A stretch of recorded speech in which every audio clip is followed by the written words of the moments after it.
Hello friends, welcome back to our channel How to Cook. இன்னைக்கு நம்ம சேனல்ல என்ன புது ரெசிபி பார்க்க போறோம்னா வீட்லயே nachos எப்படி செய்யறதுன்னு பார்க்கலாங்க. யூசுவலா நம்ம கடையில தான் nachos வாங்கி சாப்பிடுவோம். இன்னைக்கு வீட்லயே இந்த ஒரே ஒரு இன்கிரிடியன்ட் வச்சு எப்படி nachos செய்யறதுன்னு பார்க்கலாம். வீடியோவை ஸ்கிப் பண்ணாம பாருங்க. இப்போ வாங்க வீடியோக்குள்ள போலாம்.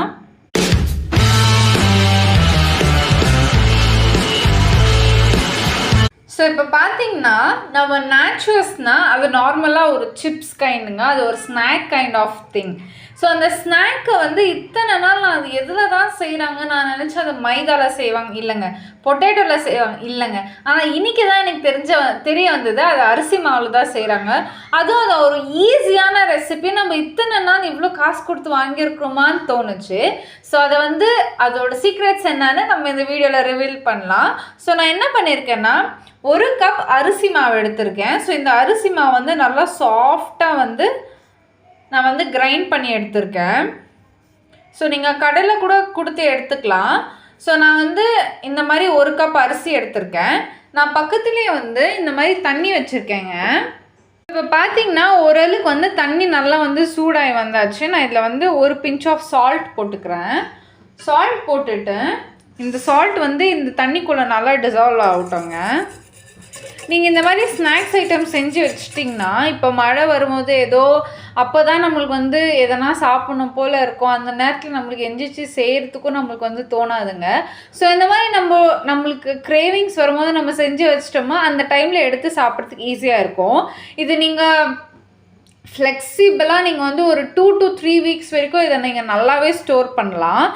பசங்களுக்கு கூட நீங்கள் லன்ச்சு தரீங்க அப்படின்னு நீங்கள் நினச்சிங்கன்னா இந்த மாதிரி ஸ்நாக் ஐட்டம் நீங்கள் கொடுத்து அனுப்பலாம். இந்த தண்ணியில் அந்த உப்பெல்லாம் நல்லா டிசால்வ் ஆனோடனே நம்ம இந்த ஒரு கப் அரிசி மாவு வச்சுருக்கோம் இல்லைங்களா, அதை அப்படியே ஆட் பண்ணிக்கிறேன். நம்ம ஆட் பண்ணிவிட்டு நல்லா மிக்ஸ் பண்ணிக்கலாம். பார்த்திங்கன்னா நான் தண்ணி ஊற்றிட்டுக்கப்புறம் இது நான் கை விடாமல் நல்லா மிக்ஸ் பண்ணி எடுத்துருக்கேங்க. நீங்கள் மிக்ஸ் பண்ணி எடுக்கும்போது இப்படி இருக்கணுங்க. இப்போ நீங்கள் தொட்டிங்கன்னா அது உங்கள் கையில் ஒட்டக்கூடாது. இந்த மாதிரி கன்சிஸ்டன்சியில் இருக்கணும். இப்போ பார்த்திங்கன்னா எங்கேயுமே ஒட்டாமல் வரும். இப்போ அது அந்த தண்ணி பாயிலிங் கன்சிஸ்டன்சியில் எப்படியோ இருக்கும். மாவு போட்ட உடனே ஒரு 2 to 3 மினிட்ஸ்லேயே வெந்துடும். மாவு பற்றி நீங்கள் வரி பண்ணாதீங்க. இப்போ நம்ம கேஸ் ஆஃப் பண்ணிக்கலாம். ஆஃப் பண்ணிவிட்டு இப்போ இது நல்லா நீங்கள் ஆற விடுங்க. இன்கேஸ் உங்களுக்கு ஃப்ளேவர்ஸ் இன்ஃப்யூஸ் பண்ணணுன்னா நீங்கள் இந்த ஸ்டேஜில் கேஸ் ஆஃப் பண்ணிவிட்டு இந்த ஸ்டேஜில் நீங்கள் ஃப்ளேவர்ஸ் இன்ஃப்யூஸ் பண்ணிக்கலாம். உங்களுக்கு ஆனியன் ஃப்ளேவர் வேணும் இல்லை க்ரீன் சில்லி ஃப்ளேவர்ஸ் வேணும்னா நீங்கள் அந்த பவுடர் உங்களுக்கு தனியாக கிடைக்கும். அந்த பவுடரை நீங்கள் இந்த ஸ்டேஜில் என்ஹான்ஸ் பண்ணிட்டீங்க இல்லை இன்ஃப்யூஸ் பண்ணிட்டீங்கன்னா உங்களுக்கு அதை செட் பண்ணுறதுக்கு கரெக்டான ஸ்டேஜுங்க இது. இந்த ஸ்டேஜில் நீங்கள் பண்ணி எடுத்துட்டிங்கன்னா உங்களுக்கு ரொம்ப கரெக்டாக வந்துடும். இப்போ இது கொஞ்சம் நேரம் கூல் ஆகட்டும், வெயிட் பண்ணுறேன். இப்போ நீங்கள் பார்த்தீங்கன்னா இந்த அளவுக்கு சாஃப்டாக இருக்குது. ஆனால் நம்ம கை விடாமல் நல்லா ஒரு 5 to 10 மினிட்ஸ் பிசைஞ்சிட்டே இருக்கணும் இந்த மாதிரி. அப்போ தான் நம்மளுக்கு சாஃப்டாக கிடைக்கும். இது நம்ம கை விடாமல் பிசைஞ்சிட்டே இருந்தால் அது என்ன ஆகும்னா இந்த கிராக்ஸ் இருக்குது பார்த்திங்களா, இந்த சைடில் தெரியுது பார்த்திங்களா, இந்த கிராக்ஸ் எல்லாம் நல்லா பைண்ட் ஆகி வந்துடுங்க. ஒரு சப்பாத்தி மாவு பதத்துக்கு இது வரணும் நல்லா. நல்லா எல்லா பக்கமும் நீங்கள் ஈக்குவலாக ப்ரெஷர் கொடுத்து இதை நீங்கள் இப்படி ஆட்டிகிட்டே உருட்டிகிட்டே இருந்தீங்கன்னா உங்களுக்கு நல்லபடியாக அந்த இது கிடைக்குங்க. அந்த கிராக்ஸ் எல்லாம் போயிடும். இங்கே பாருங்கள், இந்த பக்கம் பார்த்திங்கன்னா அந்த கிராக்ஸ் எல்லாம் ஓரளவுக்கு நான் அதை இது பண்ணி அந்த கிராக்ஸ் இல்லாமல் ஆயிடுச்சு பாருங்கள். அதே மாதிரி நான் இங்கே பாருங்கள் கிராக்ஸ் நிறைய இருக்குது இந்த பக்கம். நம்ம நெக்ஸ்ட்டு இந்த பக்கம் மெயினாக ஃபோக்கஸ் பண்ணணும். இந்த மாதிரி பண்ணும்போது என்ன ஆகும்னா அந்த கிராக்ஸ் நல்லா பைண்ட் ஆயிரும். அடுத்ததாக நம்ம இந்த மாதிரி ஒரு தின் லேயராக விரித்து எடுத்துக்கலாம்.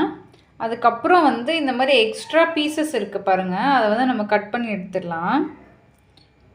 இந்த பக்கம் இருக்கிற இந்த எக்ஸ்ட்ரா பீசஸ் எல்லாம் நம்ம கட் பண்ணி எடுத்துட்டு நம்ம அப்படியே பீஸ் போட ஆரம்பிச்சிடலாம். இந்த எக்ஸ்ட்ரா பீஸ் நம்ம கட் பண்ணிடலாம். மேலே இருக்கிற இந்த எக்ஸ்ட்ரா பீஸை நம்ம கட் பண்ணிடலாம். நம்மளுக்கு தேவையாக இருக்கிறது இந்த போர்ஷன் மட்டும்தான். இதை நம்ம 3ஆக டிவைட் பண்ண போகிறோம். டிவைட் பண்ணிவிட்டு ஸோ நீங்கள் வந்து இந்த மாதிரி ஆங்கிளில் நீங்கள் கட் பண்ணிக்கலாம். இல்லை உங்களுக்கு ஸ்கொயர் பிடிக்கும்னா ஸ்கொயர் கூட நீங்கள் கட் பண்ணிக்கலாம். ஸோ நான் வந்து இந்த மாதிரி ட்ரையாங்கிள் நம்ம நார்மலாக நாச்சஸ் எப்படி சாப்பிடுவோமோ அதே மாதிரி கட் பண்ணுறேன். ஸோ உங்களுக்கு எந்த மாதிரி வேணுமோ அந்த மாதிரி நீங்கள் கட் பண்ணிக்கலாம். ஸோ கட் பண்ணிவிட்டு என்ன பண்ணலான்னா, இப்போ இந்த பீஸ் நீங்கள் கட் பண்ணிட்டீங்க இல்லைங்களா, ஸோ இது வந்து தனியாக எடுத்துருங்க. எடுத்துட்டு இது வந்து இப்படி மெதுவாக நீங்கள் எடுத்து விட்டிங்கன்னா இங்கே பாருங்கள் இந்த மாதிரி வரும். ஸோ இது வந்து நம்ம ஒரு பிளேட்டில் போட்டு ஆற வைக்கணுங்க. இப்போ நம்ம அடுத்து இருக்கிறதெல்லாம் நான் அதே மாதிரி பண்ணிக்கிறேன். ஸோ இந்த மாதிரி வந்து ஒரு லேயர் கிடைக்கும் நம்மளுக்கு. ஸோ இதை வந்து நான் வந்து ஆற வைக்க போகிறேன் கொஞ்ச நேரம். ஸோ அடுத்ததான் நான் இந்த மாதிரி பீஸ் போட்டு வச்சுருக்கேங்க. இந்த மாதிரி எண்ணெய் வந்து நல்லா பாயிலிங் கன்சிஸ்டன்சியில் வச்சுருக்கேன். ஸோ நான் இப்போ ஒரு பீஸாக நான் அப்படியே வந்து அதில் அந்த எண்ணெயில் நான் விட போகிறேன். ஸோ இது வந்து ரொம்ப நேரம் வெந்து வரணுங்க. ஸோ அதனால் நீங்கள் கொஞ்சம் கேர்ஃபுல்லாக ஹேண்டில் பண்ணுங்கள்.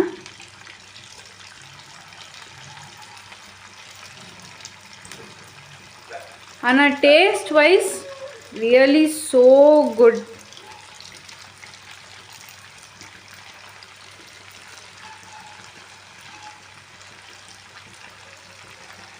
ஸோ நான் இருக்கிறது எல்லாமே போட்டேன்.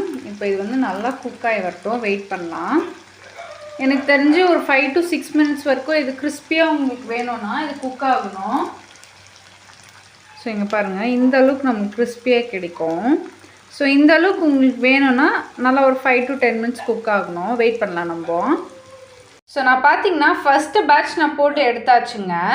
ஸோ நான் வந்து இதை வந்து ஃபஸ்ட்டு பேட்ச் தான் இது. ஸோ எவ்வளோ கிறிஸ்பியாக வந்திருக்குன்னு பாருங்கள். ஸோ எந்த பக்கம் தொட்டாலுமே இங்கே பாருங்கள் அவ்வளோ கிறிஸ்பியாக வந்திருக்கு. ஸோ நான் இது கூட என்ன ஆட் பண்ண போகிறேன்னா, ஸோ லைட்டாக வந்து நம்ம ஃப்ளேவர் என்ஹான்ஸ் பண்ணுறதுக்காக உப்பு ஆட் பண்ணிக்கிறேன். அதுக்கு அடுத்ததான் நான் வந்து மிளகாத்தூள் ஆட் பண்ணிக்கிறேன்.